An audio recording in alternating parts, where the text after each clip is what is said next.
Welcome to Daily Dose of Reddit! This is your host, Captain Zach, and today we are reading from r/ProRevenge!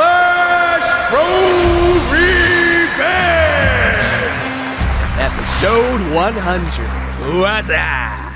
Alright, this story's called He Punched Me Over a Fender Bender, I Destroyed His Life. I was working as a civilian with the US military overseas, and I lived off base in an apartment complex among the US military. One morning, I accidentally hit another soldier's vehicle. Upon exiting the vehicle, I noticed that both of our vehicles were what you call a hoopty. A hoopty is an old car that is pretty beat up that has been passed around from service to service member, and they generally sell for $1,000 to $2,000. I also recognize that I was at fault for the accident. It was a very minor accident. His rear bumper was dented in slightly, but I could hear both our cars still running. I approached the driver, who had already gotten out, and he was in uniform, and I apologized and said if it was alright with him, I'd like to negotiate a payment that I will pay him in cash, and we don't involve the authorities. I wanted to keep this simple.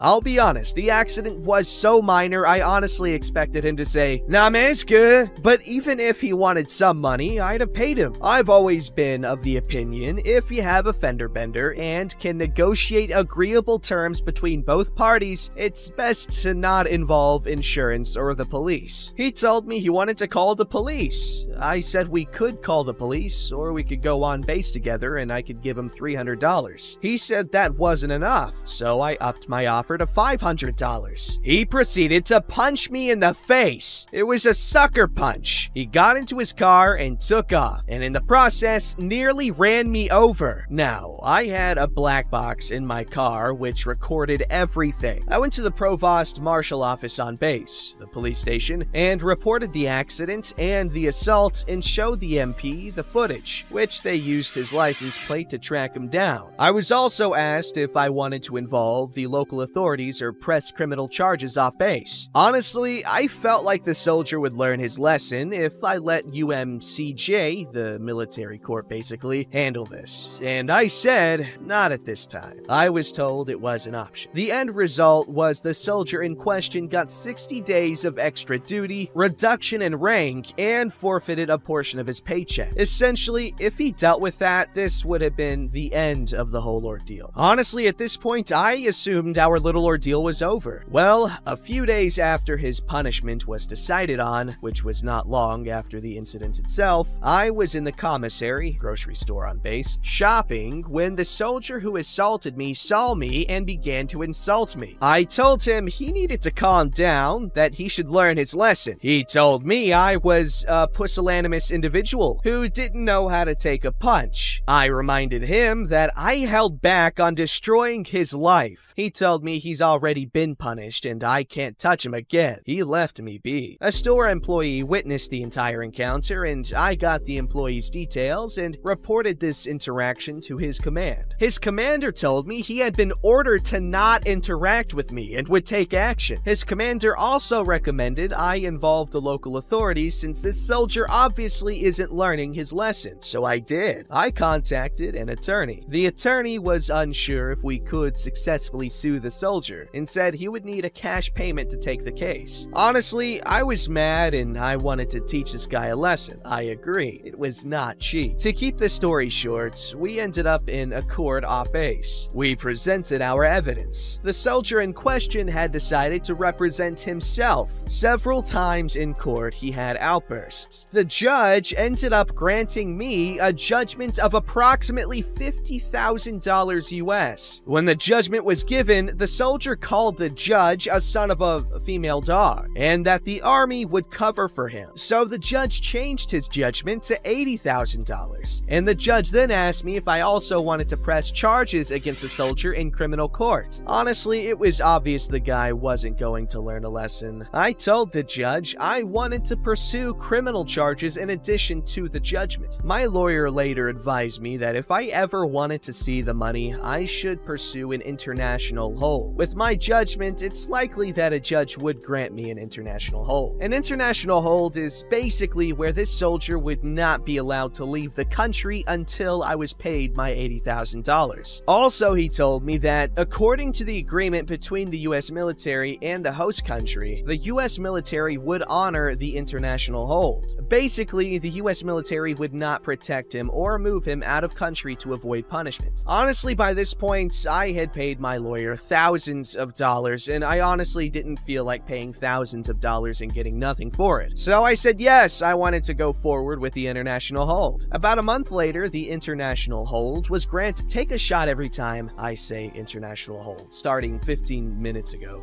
This story's not even that long. About a month later, the international hold was granted, and the US military was informed of this. 2 months after that, the criminal case was over, and the soldier was sentenced to 90 days in jail. By this point, the soldier had been moved onto the base into his barracks by his commander. I remember the day I was informed. The MPs handed him over to the local authorities to begin his 90-day jail sentence. Did I mention he still owed me $80,000? I heard nothing for a year, and then one day I get a call from his commander. His commander wants me to make a statement in regards to the case. I go in and make the statement. During the statement, I find out that the US military was in the process of chaptering the soldier out of the US military. The commander also informed me that he was close to coming up with the money to pay me so he could have the international hold lifted. The commander also asked me if my lawyer would be willing to make a statement. I contacted my lawyer, who also made a statement about the facts of the case. A few weeks later, his ex-wife contacted me. When this all started, I knew he was married, because his wife decided to divorce him. She informed me that his ex-husband had the money and needed the details on how to pay me. I provided her the details, and a few days later, I got the payments and contacted his ex-wife to inform her I had been paid. She then asked me to send a receipt so he could have the international hold lifted and return to the States. I asked her how he got the money. She said he maxed out his credits and also had family to help out. Also, during this conversation, I had found out the army had chaptered him out of the military. I sent her the receipt, and that was the last I ever heard from his side. Frequently asked questions. This post blew up. I turned off inbox replies because it was too much, so I felt like answering some common questions. Am I worried about the guy getting revenge on me? No, he's back in the States. I'm still overseas. He most likely has a criminal record, which means he wouldn't even be allowed past immigration. Plus, since then, I've taken a new job, moved, etc. Not connected to this incident, just how things are. Plus, this happened many years ago. The amount seems high? The actual amount was in foreign currency, and I rounded up and adjusted figures, but it was very high. I did suffer from a black eye, and his behavior after the fact didn't help. Also, this incident happened in an Asian country during a time period in which we had several other high-profile incidents with US service members screwing up. My incident was not high-profile at all, but that all played a role. Honestly, I expected around $15,000 to $20,000. Also, in this country, settlements for damages are based upon your ability to pay and tend to be on the higher side. I think the court also thought he was an American and could afford it. However, the amount even shocked my lawyer. Why did his commander recommend I take this to civil authorities? I got the feeling his commander was tired of this soldier. I suspect I wasn't the first incident. What country did this happen in? I don't wish to disclose that. However, several people in the comment section have guessed correctly. Actually, someone who is familiar with the incident PM'd me. So this blew up more than I intended. I will say this, it happened in Asia, in a country with a large troop presence. I'm not gonna guess, I'm stupid, but I'm gonna say it's probably somewhere in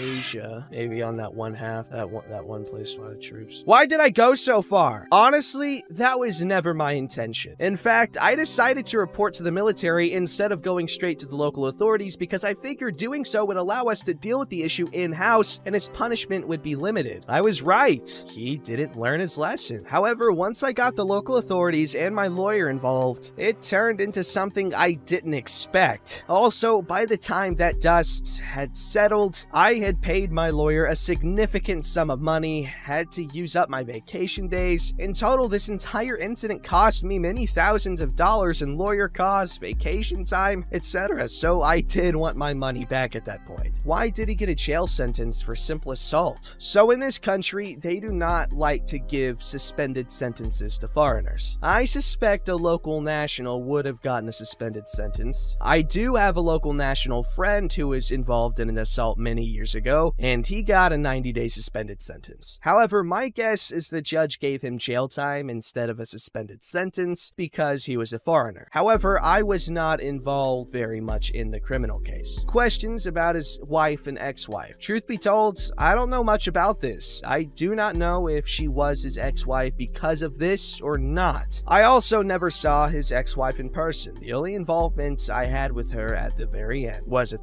Wow, man. You know what? I appreciate the hesitant lashback because you really didn't want this guy to get screwed over because that's a good thing. You know, you really just wanted to keep it simple so, you know, everyone could just go about this, you know, as conveniently as possible. And then he had to get all handsy with you. And I get you, man. I get you. And I really appreciate the restraint. It's good that he's out of the military now because we don't need hotheads in there because, you know, you see where that leads. Who knows? There could be cyborgs in the military. We just don't know about it. I'm sorry. I watched that Joe Rogan podcast with Alex Jones, like the whole almost 5-hour long show. And just the goddamn elves, bro. They're a problem in the Elder Scrolls universe. They're a problem in this one. This story's called No Changes Can Be Made Without the Account Holder. Malicious Compliance thought this belonged here, and a power-tripping mod over there decided to remove the original post after breaking his own commenting rules and getting called out. Yikes. Oh, snap. Woo! Reddit tea over here. It just spilled, and I have electronics. It's a bad day. Whoa, shoot. Powering off.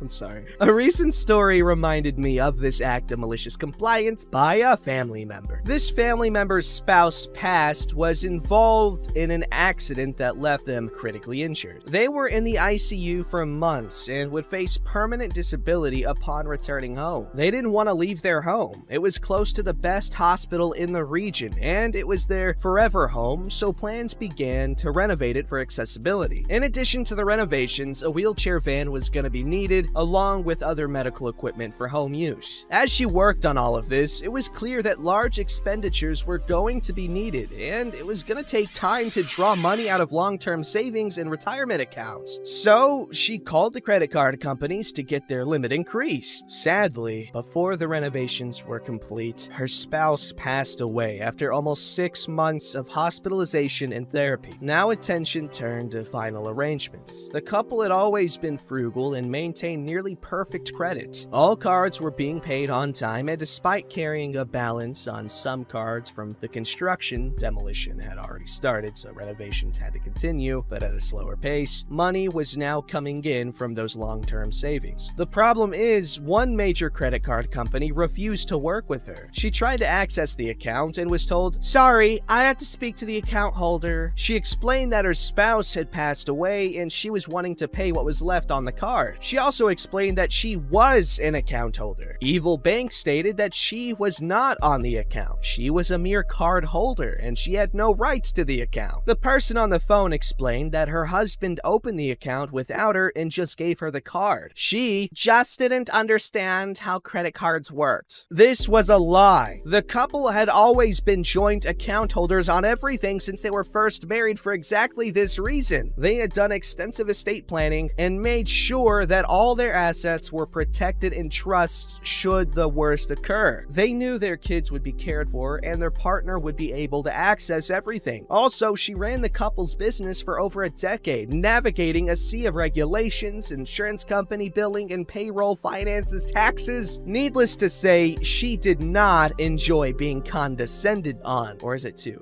I think it'd be on. I could be wrong. Two? Say two. Unfortunately, Evil Bank would not budge. They would would not allow any access to the account for any reason, but for some reason, they didn't cancel the card after finding out the sole account holder had passed away. This back and forth went on for weeks, with multiple calls to the evil bank and trying to escalate the issue to supervisors to address the state of the account, in a final attempt to show evil bank that they were hurting themselves by this, so I'm unable to access any part of the account, even to make a payment. That's right! So the account is going to be closed. No, only the account holder can do that, even though the account holder is dead. Only the account holder, ma'am. So what does that mean for card holders and being able to charge the account? Only the account holder can deactivate a card or modify the account. So what happens if a card holder uses their card? They can continue to use the card until the account holder tells us otherwise. The deceased account holder. Yes, I can't help you with anything else. You need to put the account holder on the phone if you want to change anything or make a payment. No, that's fine. She broke down crying immediately after, but decided that they set the rules so she would play by them. All the final expenses, medical bills, and as much construction cost as possible was put onto that credit card. She maxed it out, then let it sit until the credit card company started calling for payment. I'm sorry, per your policy, I'm just the card holder, and I'm not responsible for any balance. Ma'am, this balance needs to be paid or it will affect your credit. It better not. I'm not on the account. This is an illegal collections call, and I will be reporting it to the FTC and the attorneys general in your home state and mine. I will have his number on speed dial. You can make your case to the court. She was used to getting medical insurance companies to pay claims for the last decade or so. You didn't want to play hardball with her. Remember how all the assets were in trusts? On paper, her partner had no assets to place a lien on. All the cash in the joint checking account had been used to pay expenses for the last several months, and withdrawals from long-term savings were sent to her account, not the joint account. They had agreed to move all exposed assets shortly after her partner regained consciousness, fearing the worst. Plus, all the income from the business had been brought home in her name for more than a decade, so she would actually get some kind of social security payment when she got older. So not only did his estate have no assets to go after, he didn't have an income for the last decade. Evil Bank was left with a maxed out credit card and no assets in the estate they could file against for payment. The handfuls of other credit card companies worked with her to raise limits temporarily or remove daily spending caps for large expenditures, and they were all paid without a single missed, late, or partial payment. Evil Bank had to eat a 5-figure loss, all because they decided that the wife didn't deserve to be on the account from day one. She had every intention to pay every bill and expense. She has never been one to try to scam or cheat someone. She gave Evil Bank every chance to accept the money for the bill. They repeatedly refused to acknowledge her as a spouse or executor, sorry.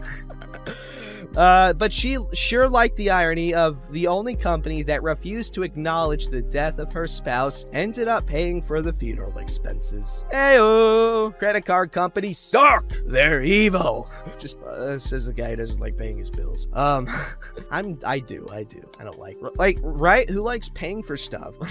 Just give me free things. But anyway, first of all, spouse, OP's friend, you a real one. Spouse that passed away, rest in peace. But OP's friend, you're a champ. You are a champ. Evil Bank, you suck, and I would love to do service with you. Just let me fake my death afterwards so I don't have to pay off my massive credit card bill that I will accrue, because I will buy like 45 PS5s. Who needs that many? Me, because I'm heartbroken. Don't forget to like, subscribe, and hit that bell to never miss an episode.